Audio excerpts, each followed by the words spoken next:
everybody, it's Paula from Paula Quilting. Welcome back to my channel. In the last few months, any 2.5 inch strip I was able to cut from my scraps. I kind of was measuring them, and if it was about 5 inches, I was cutting them to 4.5 inch. If it was about 7 inches, I was doing my 6.5 inch strips, and obviously anything shorter than 4.5 would have been squared up to a small 2.5 by 2.5 inch square. So I've got plenty of those, and I had really a lot of those 6.5 inch strips.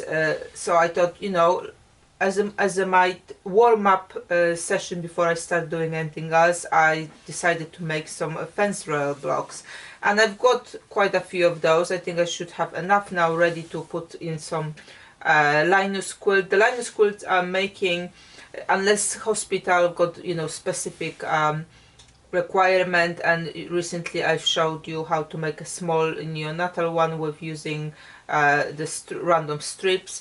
I like to make them about 40 inches by 60 inches if I'm doing rectangle. It's kind of a lap size of the quilt, because that kind of fits a lot of children. But this one I think I would like to make square, and I would like to make it about 40 by 40 inches. So that should be enough for that quilt. But as much as I like fence rail quilts, and depending on the fabric you use, it will look so much different each time, I would like to spice it up a little bit. So for this project, I will be using my easy square in the square process. So I've got my one fence rail, and I'm going to put the other fence rail on top of it. I just don't want to have the same fabric, so I just choose something else and put on top of it, and I will sew all around it. That will be the first step. As you can see from the colors, I have not been fussy about what goes with what. Literally I was chain piecing them as they were coming in. The only thing I was making sure is that I don't have the same color in one of the fence rails. That was the only requirement. Other than that, everything was fine to go into. So like I said, I will just put one on top of another, and I will stitch all around with the 1/4 inch allowance. Now I will be showing you one block, so obviously I will stitch all around and then show you the next step. But if I want to go later through all of that pile, I will just stitch one side on in one go, then I will turn them all around, and then again turn them all around, and just chain piece everything rather than playing with one. But that's all preference. If you want to do one block at a time, go ahead for it. If you want to quickly chain piece, go ahead for it. So it's a lot of things in the quilting is preference, so just do it the way it works for you.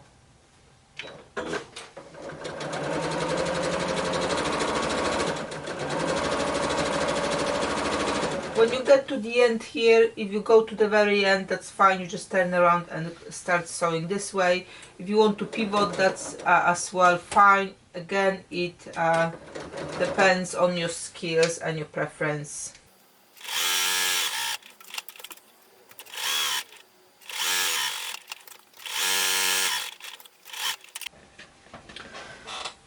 So the next step is to decide which part you would like to have whole. And again, up to you, which fabrics you like more.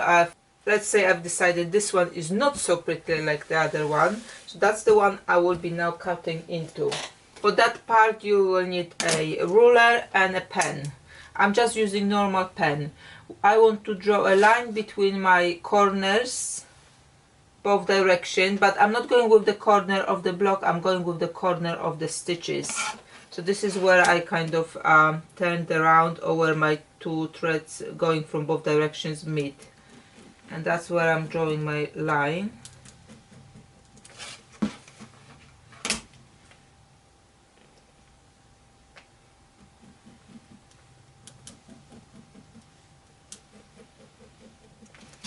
Here we go. So where is my cross here? I want to pull that fabric and make sure that I'm on that line going this way, and the lines going this way are more or less aligned to each other when I'm kind of scooping it that way. and I just want to make a small slit literally where that cross in the middle is, made with the pen or pencil, whatever you use. Just a small slit, because now I will take actually my bigger scissors, I will put them in and I will cut on the line I've made. And you want to make sure you go into the very end of where that stitch here is, the corner, so we can open it up very nicely later. And I'm just going to do it on all of the 4 sides.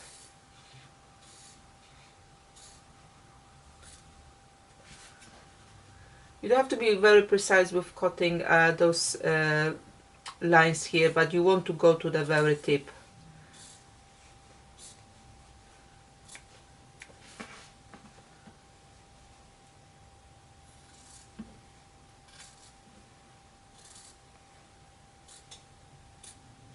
Okay, so this is what the block looks like now, and I will take it to the iron. I will iron it, and I will also starch it in this point.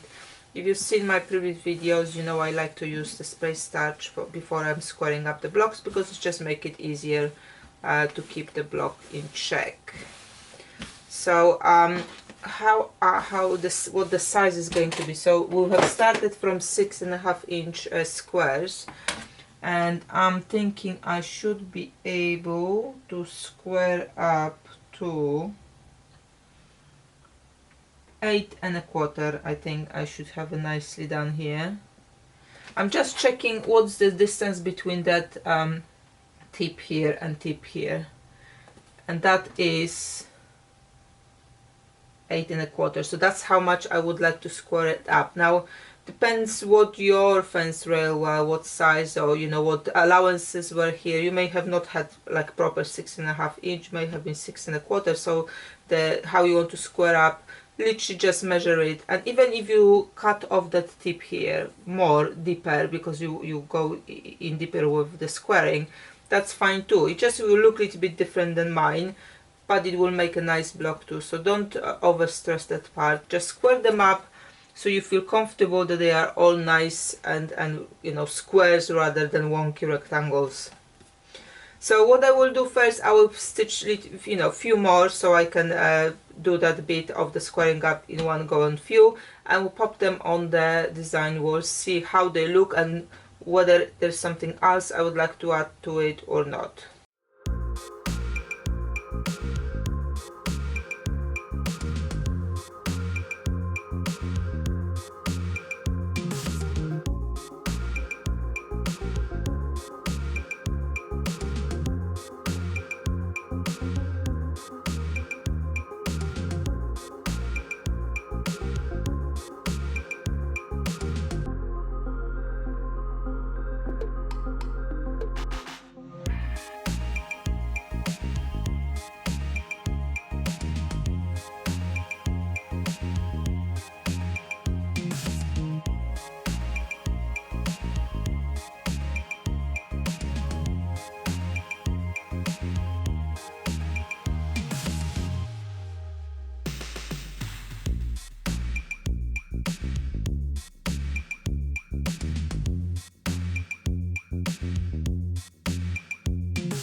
Okay, so I managed to make quite a few of those blocks just to show you how they can look. Now, it was quite a struggle to square them up to an 8.25, I have to say. If not that I've squared up some of them before, I probably would have gone with 8 inches. So just keep in mind, pick up the one which is the most wonkiest after you've cut it out, you know, the flaps out, and measure against that one how you want to square them up. It probably will be the best idea to do it that way. So let me just show you one of the ways you can set them up.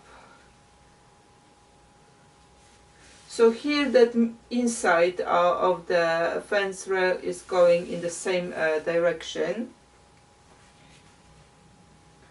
and what it makes, it basically creates another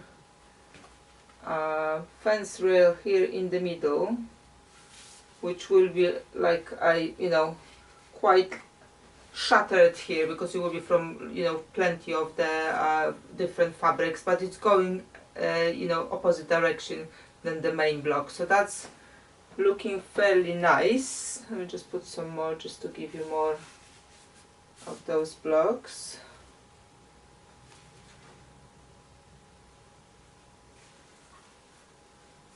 So these ones are going that way, and that additional block is going opposite direction. Then again we've got main fence rail going this way. It does look pretty effective, and there's nothing else to do here. It looks really nice. You can go with that design. But the second one you could do is actually have those middle fence rail going alternative way. So let's just go this way. Same color here. Just swap them around just to give it a little bit more variety in the colors. And then you can see what happens is we have now creating additional blocks here. Let me just pop a few more so you can see it very well.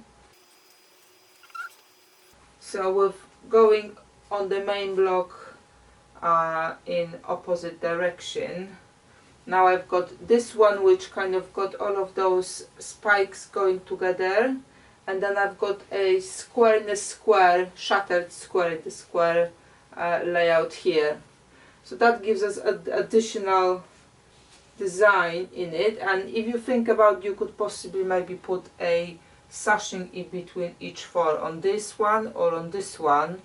That creates another value of the block. So it's got a lot of potential here to make it something else.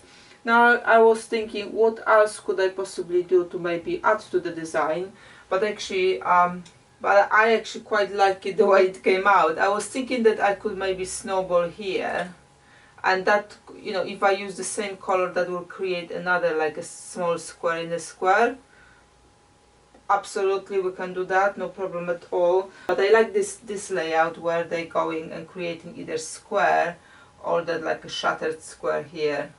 It looks really nice. So I think that's the way I want to go. So for the quilt, 40 by 40 inches ish, I think I'm gonna have to go probably 6 by 6 layout. So I need 36 blocks, which is that block, which means I need 72 fence rails to start from. To achieve that, because you need 2 per block.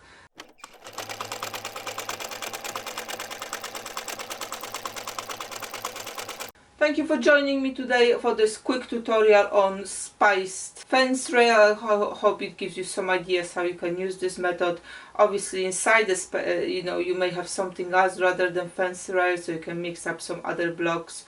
The middle could be easy, and a 9 patch made of 2.5 squares. As usual, check description below for links to other materials and tutorials. Thank you for joining, thank you for watching, and see you next time.